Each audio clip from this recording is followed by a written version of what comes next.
الله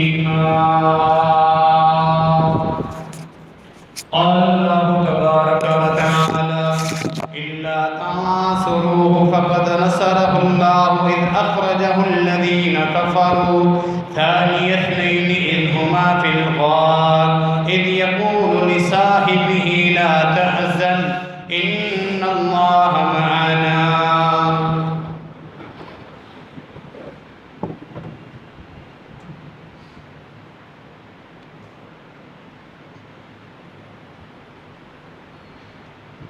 سورہ توبہ کی آیت نمبر 40 آپ کے سامنے تلاوت کی. اس آیت مبارکہ میں اللہ رب العالمین نے اپنے پیغمبر خاتم النبیین جناب محمد رسول اللہ صلی اللہ علیہ وسلم کے ایک ساتھی، آپ کے ایک وزیر کا ذکر فرمایا ہے. قرآن مجید کی اس آیت کی روشنی میں اس خوش نصیب امتی اور آپ کے صحابی، آپ کے وزیر اور مشیر، اللہ رب العالمین نے ان کی صحبت کا ذکر قرآن میں فرمایا ہے. تمام صحابہ کرام میں سے یہ شرف، یہ مقام صرف اسی شخصیت کو حاصل ہوا ہے کہ اللہ رب العالمین نے قرآن میں اس کو پیغمبر اکرم صلی اللہ علیہ وسلم کا صحابی قرار دیا ہے. یہ خوش نصیب انسان اللہ کے نبی علیہ السلام کے بعد امت کے افضل ترین انسان سیدنا ابو بکر صدیق رضی اللہ تعالی عنہ، کہ جس کی صحبت کا ذکر اللہ رب العالمین نے، صحابی ہونے کا ذکر اللہ تعالیٰ نے قرآن میں فرمایا. اللہ رب العالمین نے اس آیت مبارکہ میں فرمایا اگر تم میرے نبی کی مدد نہ بھی کرو، اللہ رب العالمین اپنے رسول کی مدد کرنے کے لیے کافی ہے. یہ اللہ نے تنبیہ فرمائی. الا تنصروا بالفرض، اگر تم اس دین سے چھوڑ بھی جاؤ، ہٹ بھی جاؤ، بالفرض، اللہ پھر اس چیز کا محتاج نہیں. اللہ نے تو اس وقت بھی اس کی مدد کی تھی جب یہ دونوں غار میں تھے. اذ ہما فی الغار، یعنی ایک واقعہ ہے جس واقعے میں میرا نبی اور اس کا ایک ساتھی اس کے ساتھ تھا. یہ دونوں غار میں موجود تھے. وہاں جب کفار ان کو تلاش کرتے ہوئے ان کے قریب پہنچے اور پھر ڈر کی کیفیت ان کے ساتھی پر آئی تو یہ اپنے ساتھی کو تسلی دے رہے. اذ یقول لصاحبہ، اپنے صحابی سے کہہ رہے. سورہ توبہ آیت نمبر 40. اپنے صحابی سے یہ کہہ رہے تھے لا تحزن، آپ غم نہ کریں، ان اللہ معنا، اللہ رب العالمین ہمارے ساتھ. سیدنا ابوبکر صدیق رضی اللہ تعالی عنہ کا خاص مقام پوری امت میں صحابہ کرام میں جو موجود ہے. علماء اہل سنت والجماعت تفصیلی طور پہ اس کو واضح کر چکے ہیں. اہل سنت والجماعت، اہل حق جو عوام ہیں، ان کے دلوں میں بھی جس طرح تمام صحابہ کی محبت موجود ہے، اسی طرح ابوبکر صدیق رضی اللہ تعالیٰ عنہ کی محبت بالخصوص بڑھ چڑھ کے ان کے دلوں کے اوپر چھائی ہوئی ہے. قیامت قریب ہے اور فتنے پھیل رہے ہیں سوشل میڈیا پر. جس طرح دین کے نام پہ کچھ لوگ آ کر دین کی ترجمانی کر رہے ہیں، ایسے لوگ بھی شامل ہو گئے ہیں دین کی ترجمانی کرنے کے لیے جو شرعی علوم سے واقف ہی نہیں. چند کتابیں پڑھنے کے بعد لوگوں کی رہنمائی کرنے کے لیے اپنے چینلز بنا کر مختلف سوشل میڈیا کے پلیٹ فارم پر بیٹھ کر لوگوں کو گمراہ کر رہے ہیں. جنہیں عربی لغت سے بھی واقفیت نہیں، قرآن ناظرہ میں جنہیں پڑھنا نہیں آتا، اور وہ علماء اور اسکالر کے نام سے وہاں بیٹھ کر لوگوں کو گمراہ کر.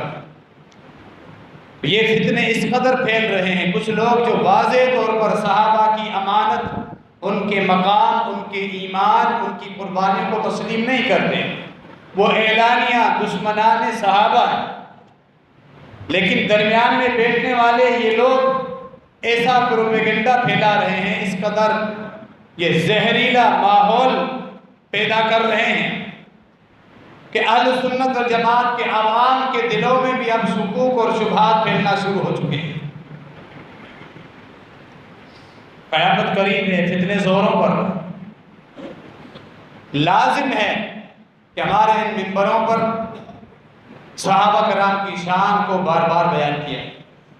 قرآن مجید کی واضح آیات، اللہ کے رسول صلی اللہ علیہ وسلم کی واضح احادیث، تاکہ وہ تھوڑے بہت شکوک جو بدبخت قسم کے لوگ جو پھیلا رہے ہیں، ہم ان کے ان شکوک اور شبہات سے اپنے آپ کو بچائیں، ہم اپنا عقیدہ اور ایمان صاف و شفاف رکھیں، ہمارے دلوں میں صحابہ کرام کی محبت اس قدر موجزن ہو جائے، اس قدر راسخ ہو جائے کہ یہ فتنہ پرور لوگ ان کی باتیں ہمارے سامنے کوئی حیثیت نہ رکھیں۔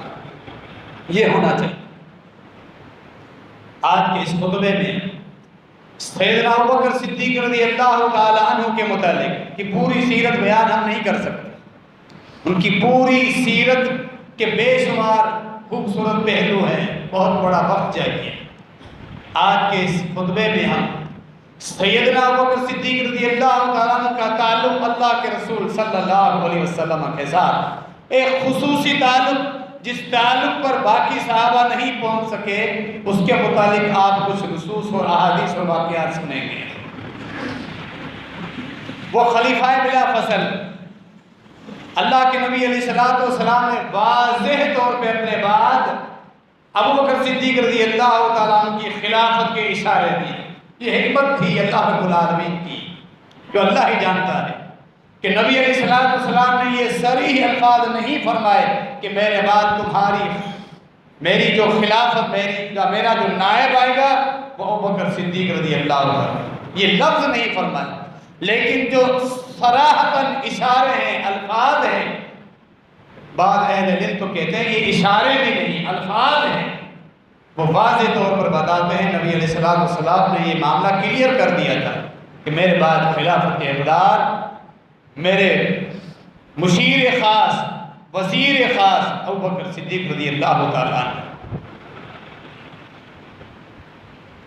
اس ضمن میں آپ دیکھیں نبی علیہ السلام کے ساتھ ان کا تعلق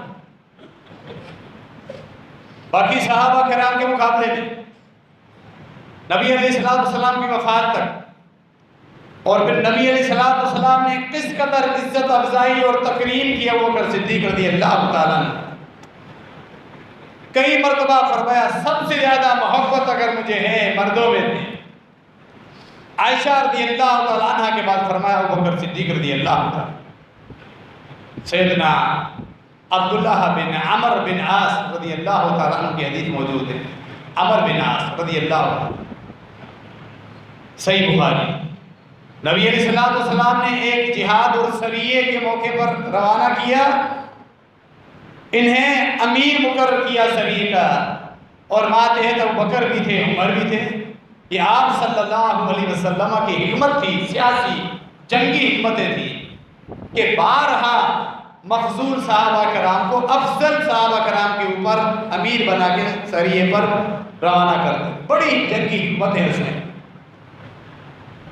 عمر بن عاص رضی اللہ تعالیٰ عنہ سمجھے شاید اللہ کے رسول صلی اللہ علیہ وسلم سب سے زیادہ محبت مجھ سے ہی کرتے ہیں۔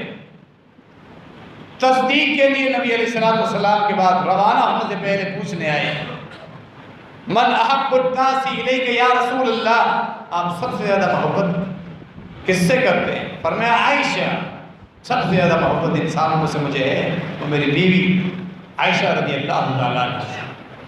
پھر میں نے سمجھا یہ خواتین میں سے شاید مردوں میں میرا نام، میں امیر ہوں، آج میرے ماتحت ابوبکر بھی ہیں، عمر بھی۔ فرمایا من الرجال، یہ پوچھا، فرمایا ابوہا، مردوں میں عائشہ کے والد ابوبکر، سب سے زیادہ محبت میں سے کرتا، شاید پھر دوسرے نمبر پہ میرا نام ہو، ثم من، ان کے بعد فرمایا عمر۔ پھر کچھ صحابہ کے نام لیے، میں سمجھ گیا کہ جنگ میں سریے پر اگر مجھے امیر بنایا اس کی حکمتیں کچھ کو، پھر میں وہاں سے روانہ ہو گیا۔ آپ نے حدیث سنی، علی رضی اللہ عنہ کی صراحت بھی سن چکے ہیں چند ہفتے قبل، بلکہ کئی دفعہ وہ حدیث آپ سن چکے ہیں۔ آپ کے بیٹے محمد بن حنفیہ نے بھی آپ سے سوال کیا، یہ الفاظ ہی صحیح بخاری کے اندر موجود ہیں۔ اہل سنت والجماعت کے ہاں، اہل سنت والجماعت یعنی اہل حق، یا سادہ لفظوں میں ہم جنہیں سنی کہتے ہیں، اصل سنی اہل سنت والجماعت سنت پہ عمل کرنے والے۔ سنت کا مطلب ہے جو دین اللہ نے آسمان سے درست دین نازل کیا اس پہ عمل کرنے والے، وہ سنی، جن کے عقیدے میں شرک بھی نہیں ہے، جن کے معاملات میں بدعت نہیں ہے، جو خرافات سے بچتے ہیں، جو اللہ کے رسول صلی اللہ علیہ وسلم کی تعلیمات پر عمل کرتے ہیں، صحابہ کرام کے نقش قدم پہ چلتے ہیں۔ سلف صالحین نے جو منہج دیا ہے قرآن حدیث کا، عقیدے کا، عبادات کا، معاملات کا، اس منہج کو جو اپناتے ہیں، اصل صحیح معنوں میں سنی وہی اہل سنت والجماعت۔ ان کے ہاں قرآن مجید کے بعد اتھینٹک کتاب صحیح بخاری، باقی لوگ جو اعلانیہ دشمنان صحابہ ہیں انہوں نے تو تاریخ بھی اپنی بنا لی، بردی تھے جو راوی آئے، انہوں نے جو جھوٹے واقعات بیان کیے، پورے ان جھوٹے واقعات پر پورے ایک نئے دین کی بنیاد ڈل چکی، وہ معاملات الگ۔ لیکن خطبے سے ہمارے اس موضوع سے مراد یہ ہے، ہم جو لوگ ہیں، ہمارا جو نظریہ ہے وہ واضح ہونا چاہیے، اعتماد ہونا چاہیے، ان کے وسوسوں سے ہمیں قطعاً متاثر نہیں ہونا چاہیے۔ یہ کیوں زہر پھیل رہا ہے ہمارے عوام میں، یہ فتنے کیوں پھیل رہے ہیں، صحابہ کرام کے متعلق شکوک کیوں پھیل رہے ہیں؟ کبھی پہلے تصور ہوا کرتا تھا کسی بھی صحابی، سیدنا معاویہ رضی اللہ تعالیٰ عنہ سے لے کر اوپر سیدنا ابوبکر صدیق رضی اللہ تعالیٰ عنہ تک تصور بھی آئے ان کی تنقید کوئی کرے۔ آج لوگ آتے ہیں، بیٹھتے ہیں مناظرے کی طرح، معاویہ رضی اللہ تعالیٰ کے متعلق ہم سے سوالات کریں۔ اس ماحول کس نے پیدا کیا ہے؟ مناظرے کی طرح معاویہ رضی اللہ تعالیٰ کے متعلق سوالات کرتے ہیں، بھول جاتے ہیں ہم اہل سنت اور جماعت میں سے وہ صحابی ہیں۔ ایسی احادیث جن کی تعویل ان ظالموں نے کی اپنی مرضی پہ، اور علماء حق اہل سنت جماعت نے جو صحیح تعویلات بتائی ان کی پرواہی نہیں۔ یہی تو فتنے ہیں جو پھیل رہے ہیں۔ آپ دیکھیں گے صحیح بخاری کی روشنی میں جو اتھینٹک احادیث، واضح احادیث ہیں، آپ اگر ان کا سرسری مطالعہ کریں تو ہمارا کنسیپٹ کلیئر ہو جاتا ہے۔ امت کے افضل ترین انسان سیدنا ابوبکر صدیق رضی اللہ تعالیٰ، خلافت کے اقدار بلا فصل وہی ہیں، اللہ کے نبی علیہ السلام نے انہیں اپنے بعد خلیفہ نامزد کر دیا تھا۔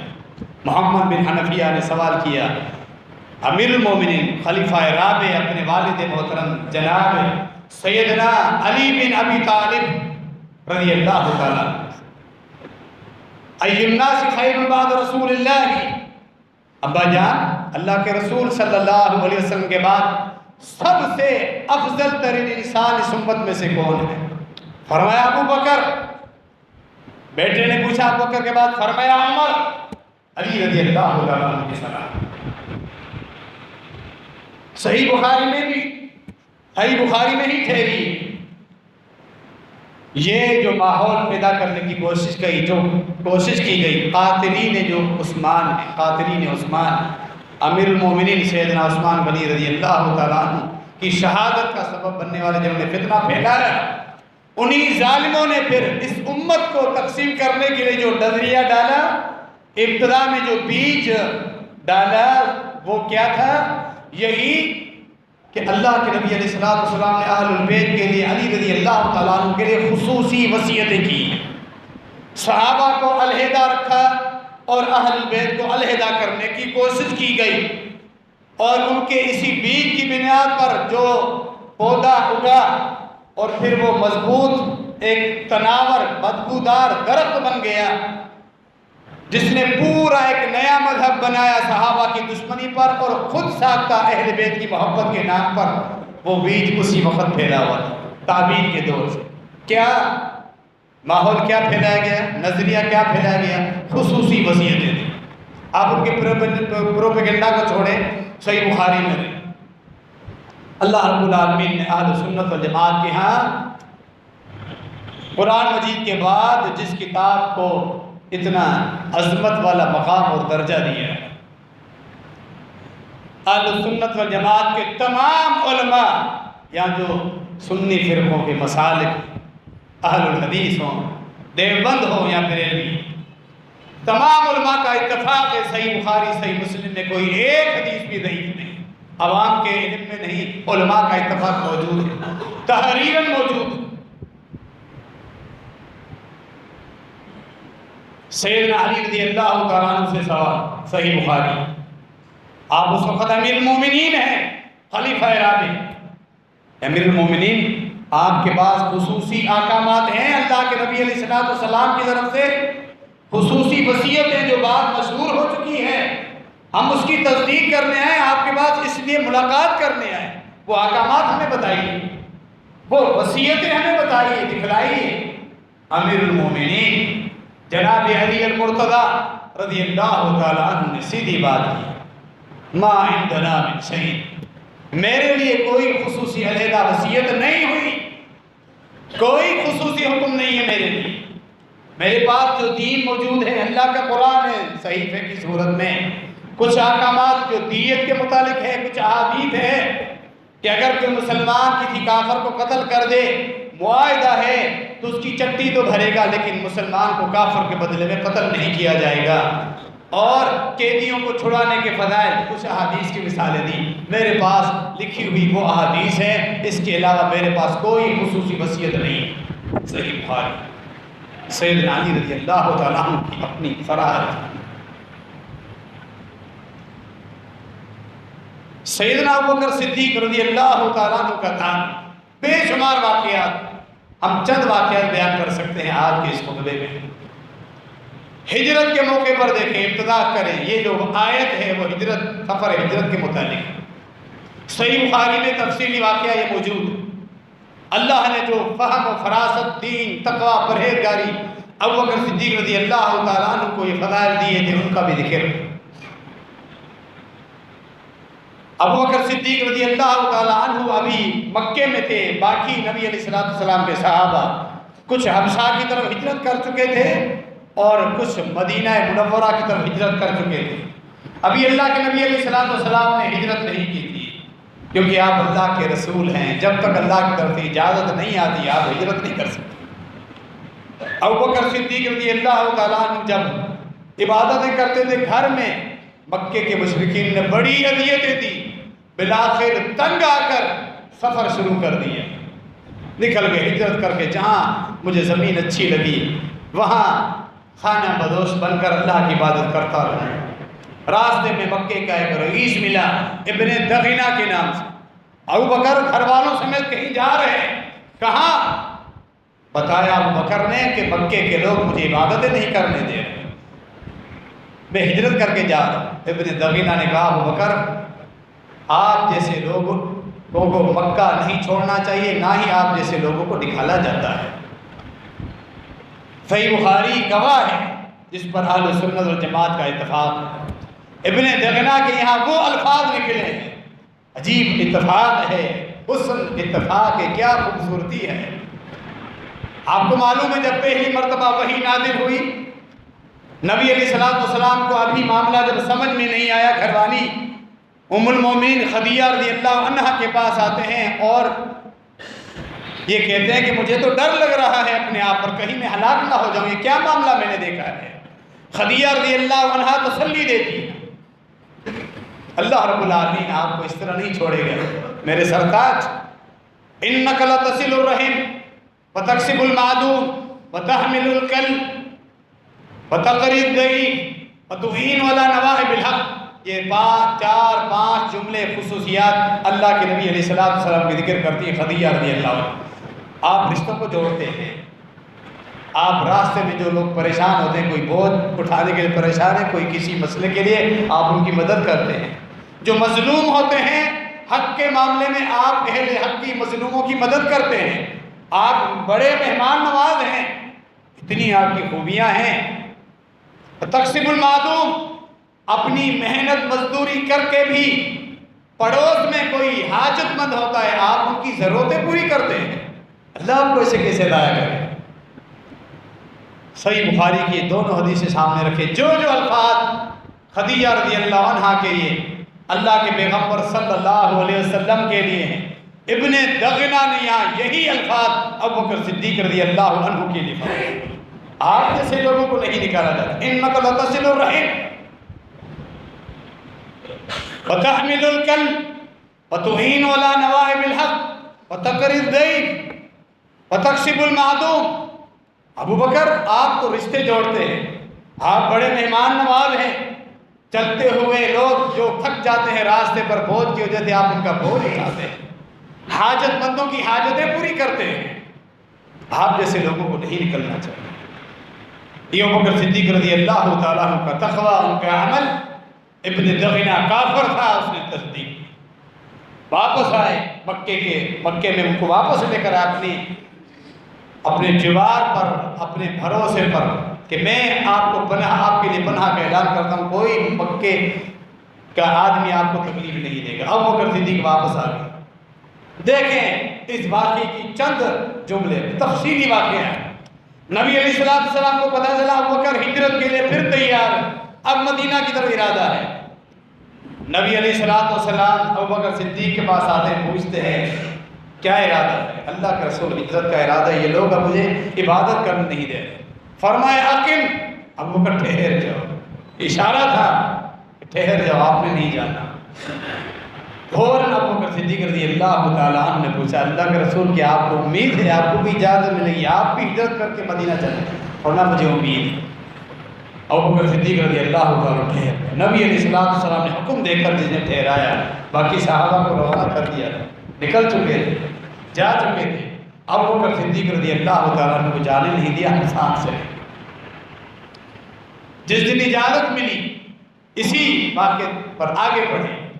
عائشہ رضی اللہ عنہ فرماتی ہیں نبی علیہ السلام نصف النہار، بالکل دن دہاڑے، سر مبارک پر رومال رکھے ہوئے، دھوپ کی وجہ سے کپڑا رکھا ہوا تھا سر مبارک کے اوپر، اور آپ ہمارے گھر کی طرف آ رہے ہیں۔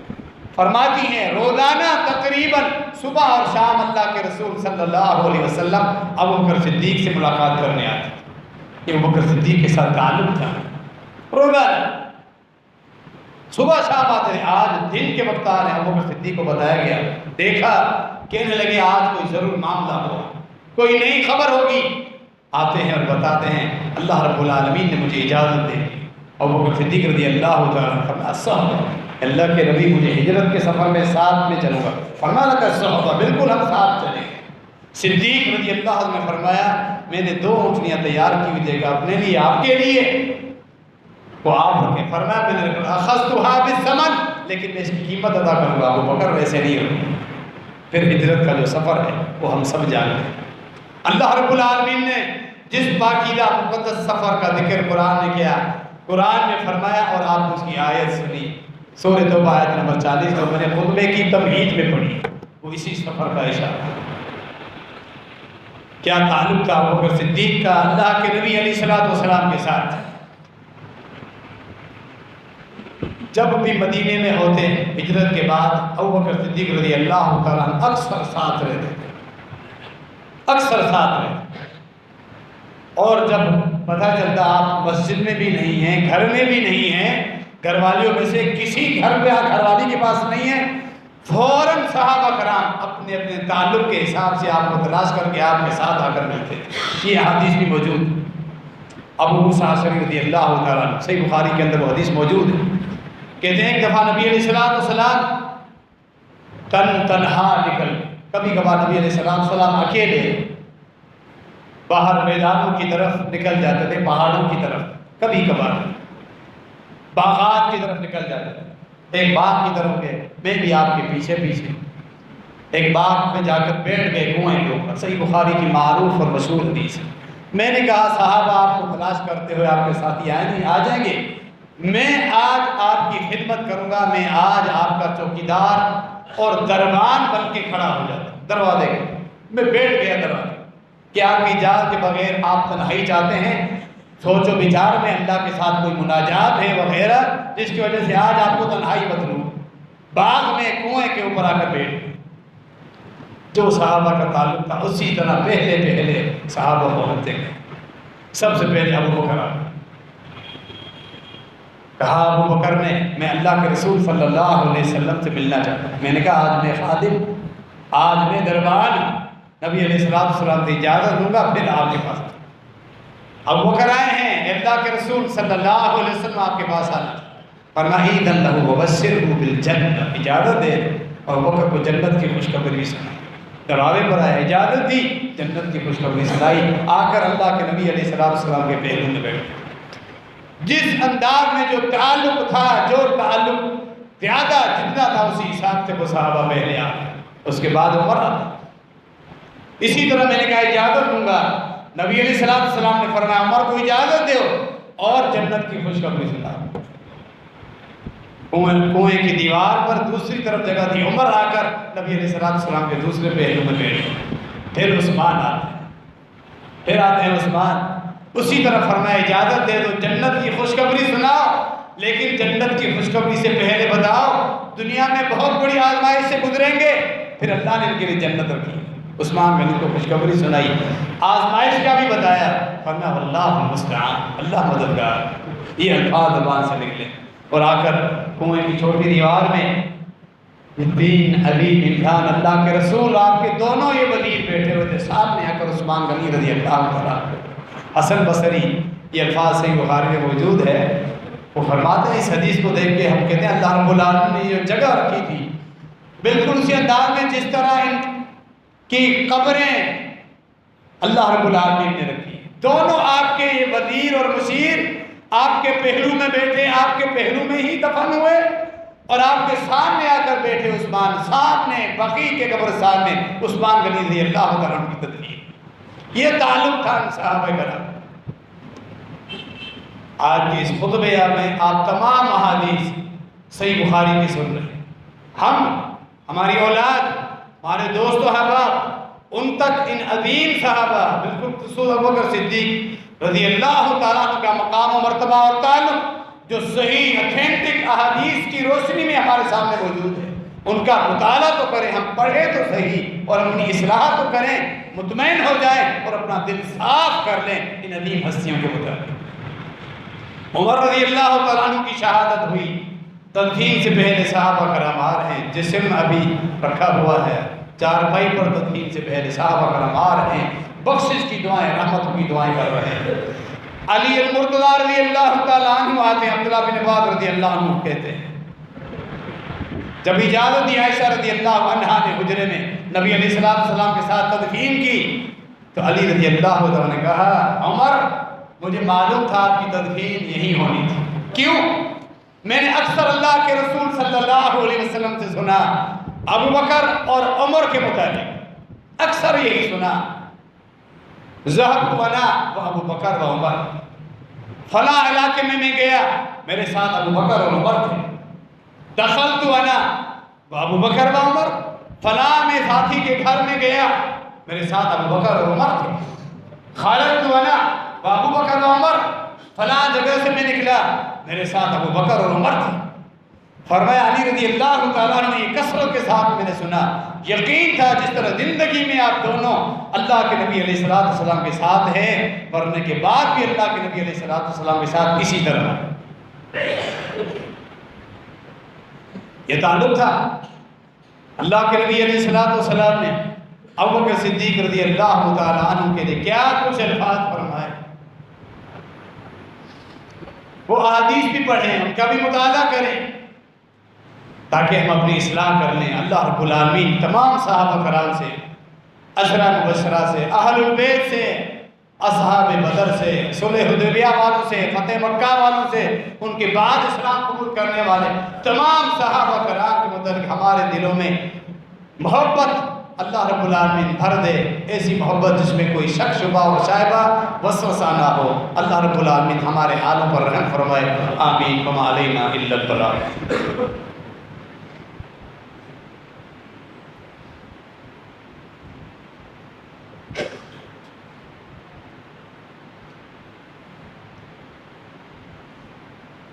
ان الحمد للہ نحمده ونستعینه ونستغفره ونعوذ باللہ من شرور انفسنا ومن سيئات أعمالنا من يهده الله فلا مضل له ومن يضلل فلا هادي له وأشهد أن لا إله إلا الله وحده لا شريك له وأشهد أن محمدا عبده ورسوله۔ غزوہ احد میں جب مسلمانوں کو نقصان ہوا، کفار کو بظاہر ایک فتح اور کامیابی ملی، صحابہ کرام ابھی کچھ زخمی تھے اور اس نقصان کا صدمہ بھی تھا۔ ابو سفیان رضی اللہ تعالیٰ اس وقت کفار کی طرف سے قیادت سنبھال رہے تھے۔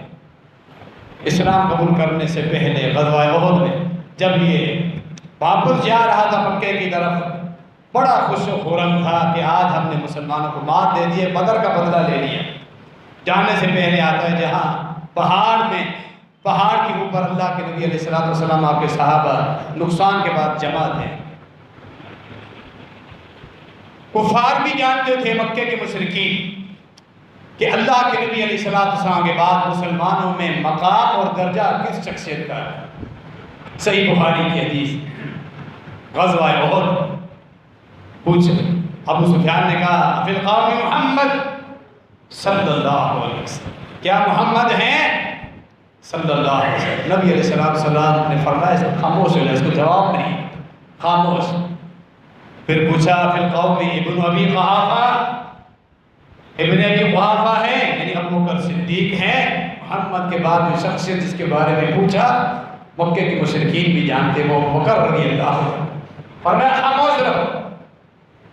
پھر تیسری شخصیت کا پوچھا افی القوم عمر، کیا عمر ہے؟ فرمایا خاموش۔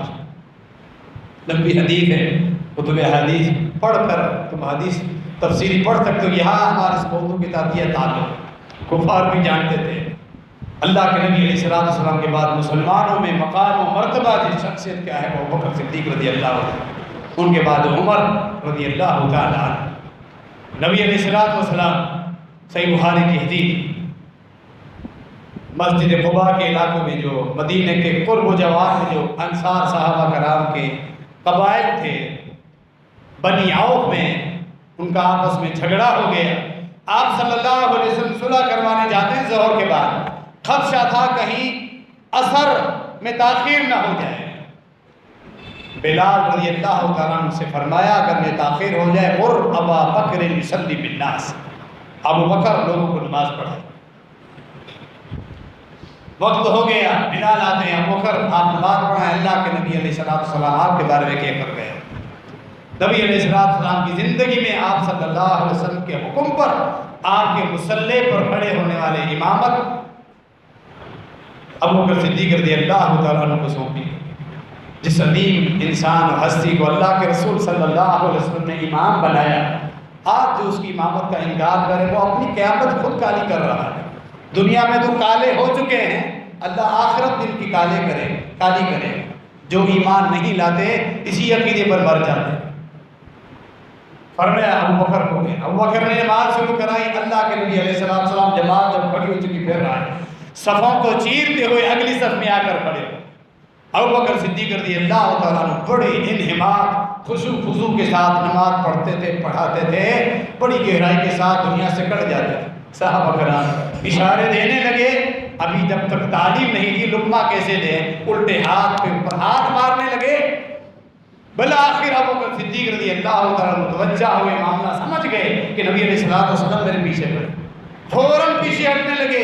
اللہ کے رسول صلی اللہ علیہ وسلم نے مبارک ہاتھ سے اشارہ دیا، یعنی ابو بکر مجھے تیری امامت قبول ہے، منظور ہے، کھڑے رہو، لیکن عاجزی کرتے ہوئے پیچھے ہٹ رہا ہے۔ بعد میں نبی علیہ السلام نے کہا بھی صحیح، آپ کیوں پیچھے ہٹ کیا جبکہ میں نے تجھے حکم دیا؟ فرمایا ابن ابی قحافہ کی یہ جرت کیسے ہو سکتی ہے کہ اللہ کے رسول صلی اللہ علیہ وسلم پیچھے ہیں اور وہ آگے؟ صحیح بخاری کی۔ پھر نبی علیہ السلام کی جب بیماری شروع ہوتی ہے، سارے واقعات صحیح بخاری میں موجود ہیں، بار بار حوالہ دے رہا ہوں، تمام آج کی احادیث بخاری کے اندر موجود۔ ہم جو سنی اپنے آپ کو کہلاتے ہیں، اہل سنت والجماعت، صحیح بخاری کا جو مقام مرتبہ، اس کی روشنی میں ہم یہ احادیث سنیں، اپنی اصلاح کریں، اپنے دلوں کو صاف کریں۔ صحابہ کرام کے متعلق، ابو بکر صدیق رضی اللہ تعالیٰ عنہ کی خلافت کے متعلق تمام اپنے معاملات درست کریں، اپنے دلوں کو صاف کر دیں۔ گھر آتے ہیں، جب بیماری شروع ہوتی ہے، ام المومنین عائشہ رضی اللہ عنہا کو بھی سر میں درد، فرماتی ہیں عائشہ اللہ کے رسول مجھے سر میں بڑا درد۔ جو خامد اور بیوی کے درمیان مزاح کا ماحول ہوتا ہے، اس حیثیت سے آپ صلی اللہ علیہ وسلم نے اپنی محبوب بیوی سے مزاح فرمایا، عائشہ پریشان کیوں ہوتی ہے؟ سر میں درد ہے، مر جاؤ گی تو تو کتنی خوش نصیب ہے، اگر تو مر گئی میں تیرے لیے استغفار کروں گا۔ صحیح بخاری میں یہ الفاظ نہیں، ابن ماجہ اور دیگر کتب حدیث میں یہ الفاظ ہے کہ میں اپنے ہاتھوں سے تجھے غسل دوں، یعنی جن لفظوں سے استنباط ہوا کہ بیوی فوت ہو جائے شوہر اسے غسل دے سکتا ہے، شوہر فوت ہو جائے بیوی اسے غسل دے سکتی ہے۔ ہمارے لوگوں نے تو دین بھی اپنے نظر سے نیا بنایا ہوا ہے، شوہر فوت ہو جائے بیوی اس کا چہرہ نہیں دے سکتی، کتنا بڑا ظلم، قرآن حدیث میں کہیں ایسا تصور نہیں۔ بیوی فوت ہو جائے بس نکاح ختم، شوہر اس کا چہرہ نہیں دے سکتے، کتنے ظالم ہیں یہ لوگ، اپنی طرف سے دین میں مسائل پڑھنے والے۔ بہرحال نبی علیہ السلام نے جب یہ الفاظ فرمایا، عائشہ رضی اللہ عنہا نے بھی مذاق کیا، آپ تو یہی چاہتے ہیں ایک دن میں مر جاؤں اور پھر دوسرے دن سے آپ میری سوکھنے کے بعد جاتے رہے، جو میاں بیوی کے درمیان کھلا ماحول ہوتا ہے وہ ملا۔ پھر فرمایا عائشہ بل انا واراسا، مجھے سر میں سخت درد شروع ہو گیا، یہ آپ کی بیماری کی ابتدا ہے، میں یہ چاہتا ہوں لقد حممت ان ارسل الى ابی بکر وابنہ وآحد ان یقول القائلون ویتمنى المتمنون یأبی اللہ والمؤمنون او یدفع اللہ والمؤمنون۔ یہ الفاظ ہیں بخاری، مجھے سر میں درد شروع ہو چکا، میں یہ چاہتا ہوں ابو بکر کے پاس پیغام بھیجوں، اس کے بیٹے کو بھی ساتھ بلاؤں اور کچھ معاہدہ کر لوں اس کے ساتھ، کہیں بعد میں لوگ اپنی خواہشیں نہ کریں، باتیں کرنے والے اپنی باتیں نہ کریں، ابو بکر کے علاوہ اللہ کسی کو بھی تسلیم نہیں کرتا، نہ ہی اہل ایمان ابو بکر کے علاوہ کسی کو تسلیم کریں گے۔ یہ الفاظ ہیں صحیح بخاری میں۔ کیا بچ گیا؟ میں نے خطبے کی ابتدا میں کہا واضح الفاظ نہیں ہے میرے بعد تمہارا خلیفہ ابو بکر ہے، لیکن اشارے تقریباً واضح دے چکے۔ بیماری جب شدت پکڑ گئی، فرمایا ابو بکر ہی نماز پڑھا۔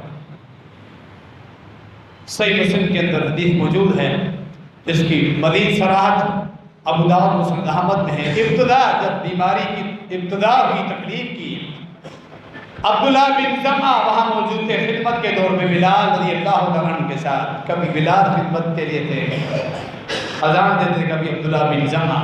فرمایا نبی علیہ السلام نے کہ نماز کا وقت ہو تو بے صحابہ سے کہ نام صلاح سے نہیں لیا، وہ نماز پڑھائے۔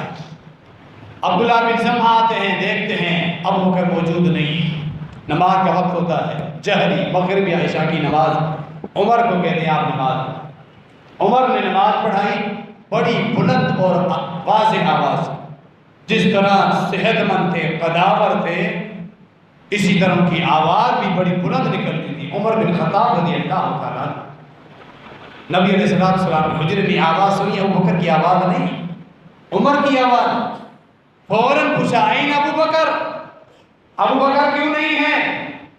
نماز جب ختم ہوئی پیغام آیا، ابو بکر نے نماز کیوں نہیں پڑھائی؟ عمر رضی اللہ تعالیٰ عنہ پریشان آئے، عبداللہ بن زمعہ کو پکڑ لیا، اللہ کے بندے آج تو نے مجھے مروا دیا، تو نے آ کے مجھے کہا کہ نماز پڑھاؤ، واللہ میں سمجھا کہ نبی علیہ السلام نے میرے بارے میں کہا۔ عبداللہ بن زمعہ نے بھی صراحت کی ہے، عمر میں آیا، میں نے بھی ابو بکر کو ہی تلاش کیا تھا، سب جانتے تھے، جب نبی علیہ السلام نے فرمایا میرے صحابہ نماز پڑھائیں تو ابو بکر ہی مراد ہیں، لیکن ابو بکر موجود نہیں تھے۔ ابو بکر کے بعد میں نے کسی کو حقدار سمجھا تو آپ کو نہیں سمجھا، ابو بکر موجود نہیں۔ ابو بکر کے ہوتے ہوئے عمر کی نماز بھی اللہ کے نبی علیہ السلام نے اعتراض کیا۔ ابو داؤد مسند اور پھر جب مستقل نمازیں پڑھاتے رہے، صحیح بخاری کے اندر آپ دیکھیں عائشہ رضی اللہ عنہ فرماتی مجھے خیال آیا کہ اگر نبی علیہ السلام کی وفات ہو جائے گی، منافقین قسم کے لوگ یہاں جو نئے مسلمان ہونے والے، جاہلیت کے کچھ نظریات باقی ہیں، بدشگونی لیں گے، دیکھا مسلح پہ آیا اور اللہ کے پیغمبر کو آگے روانہ کر دیا۔ تو باپ کی محبت میرے اوپر غالب آئی، میں نے چاہا ابو بکر کی جگہ عمر نماز پڑھائے تاکہ میرے والد کے بارے میں لوگ یہ باتیں نہ کریں۔ میں نے بات کی اللہ کے رسول صلی اللہ علیہ وسلم سے اس انداز میں، ابو بکر بہت نرم دل کے آپ کی جگہ پر آئیں گے تو نماز نہیں پڑھا سکیں گے، آپ عمر سے کہیں۔ فرمایا نہیں، ابو بکر نماز پڑھائیں۔ میں نے پھر بات کو دہرایا، فرمایا نہیں، ابو بکر نماز پڑھائے۔ میں نے پھر بات کو دہرایا، ناراض ہو۔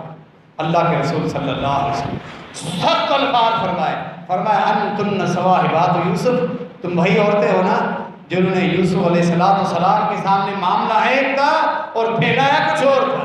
صحیح بخاری کے سخت الفاظ اپنی محبوب گھر والی عائشہ رضی اللہ عنہا کو فرمائے، ابو بکر کے ہوتے ہوئے کوئی اور نماز نہیں پڑھائے۔ وفات ہوئی پیر کے دن، چاش کے وقت جو 10 یا 11 کا ٹائم ہوتا ہے، 10:30 9:30 کا ٹائم، صلاۃ الضحیٰ کے اسی دن پیر کے دن فجر میں مسجد نبی میں آپ کے صحابہ نماز پڑھنے، ابو بکر صدیق رضی اللہ تعالیٰ عنہ کی قیادت، دروازے سے پردہ ہٹاتے ہیں، چہرہ مبارک ظاہر ہوتا ہے، صحابہ کرام جو قریب تھے وہ محسوس کر رہے ہیں، پہلو سائیڈ میں جو انسان کھڑا ہو محسوس ہو جاتا ہے۔ صحابہ روایت کرتے ہیں ابو ہریرہ رضی اللہ تعالیٰ عنہ ابو بکر صدیق نماز پڑھا رہے ہیں، نبی علیہ السلام نے منظر دیکھا اپنے صحابہ کو، اپنی امت کو ابو بکر کی قیادت میں، فتبسم ضاحکا، کھلکھلا کر ہنسنے لگے، مسکرانے لگے۔ فتبسم ضاحکا تاکید ہے مسکرانے کی، اطمینان کی، تصدیق تھی، نبوت کی طرف سے تصدیق تھی۔ ابو بکر صدیق رضی اللہ تعالیٰ عنہ کی امامت، مطمئن ہوئے، مسکرانے لگے کہ فجر کی نماز میں اس طرح صحابہ کو باجماعت دیکھا اور پھر ابو بکر کی امامت میں دیکھا، مسکراتے پردہ بند کر دیتے ہیں، اور پھر چند گھنٹوں کے بعد 4 کے وقت میں نبی علیہ السلام کی وفات ہوئی۔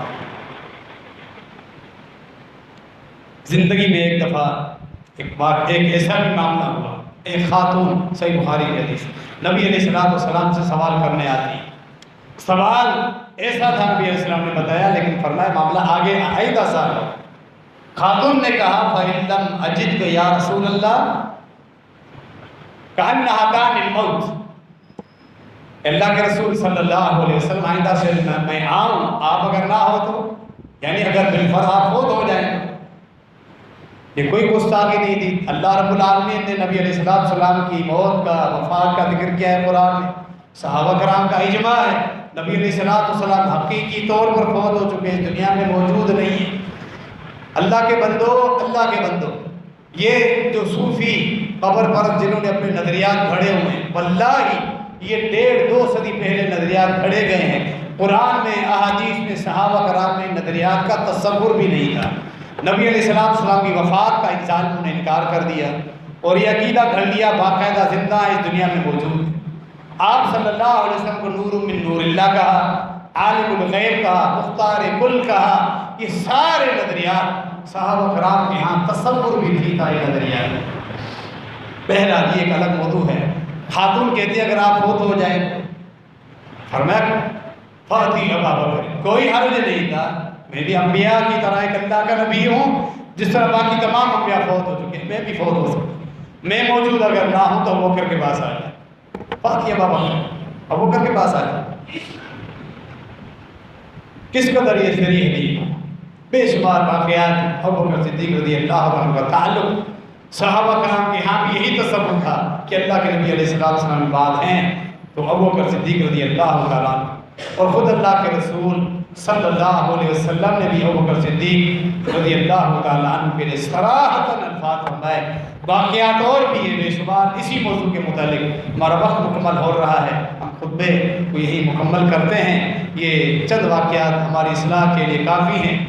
اللہ رب العالمین سے دعا ہے تمام صحابہ کرام، اہل بیت، سب سے اللہ رب العالمین ہمیں دلی محبت کرنے کی توفیق عطا فرمائے، کیونکہ نبی علیہ السلام کی حدیث ہے جو ان سے محبت کرتا ہے، جو جس سے محبت کرتا ہے قیامت کے دن اسی کے ساتھ ہی ہوگا۔ تو اس کے متعلق ایک حدیث پھر سن لیں، ایک صحیح بخاری کی، ایک عربی آ کے پوچھتا ہے نبی علیہ السلام سے قیامت کب آئے گی؟ قرآن میں واضح ہے، بے شمار احادیث ہے، اس کا علم اللہ نے اپنے پاس رکھا ہے، اپنے پیغمبر کو بھی اس چیز کا علم نہیں ہے، نشانیاں بتائی۔ نبی علیہ السلام نے پوچھا قیامت کب آئے گی؟ نہیں تو اللہ کا معاملہ ہے نا، ہمارا کام کیا ہے؟ اس کی تیاری کر، کب آئے گی یہ اللہ کا کام ہے۔ فرمایا ما عاد تلا، تیاری کیا ہے؟ بدوی سے نبی علیہ السلام کا سوال ہے، تو نے تیاری کیا کی؟ فرمایا اللہ کے نبی علیہ السلام میرے پاس کوئی خاص عمل نہیں، یعنی ایمان لایا ہوں آپ پر، بنیادی فرائض پورے کرتا ہوں، میرے پاس کوئی تہجد، نوافل، صدقات و خیرات نہیں ہیں، بس اللہ اور اس کے رسول سے محبت ہے میرے دل میں۔ نبی علیہ السلام نے تسلی دی، یہ کوئی چھوٹا عمل نہیں۔ المرء من احب یوم القیامہ، قیامت کے دن اللہ تجھے ان کے ساتھ کرے گا جن کے ساتھ تجھے محبت۔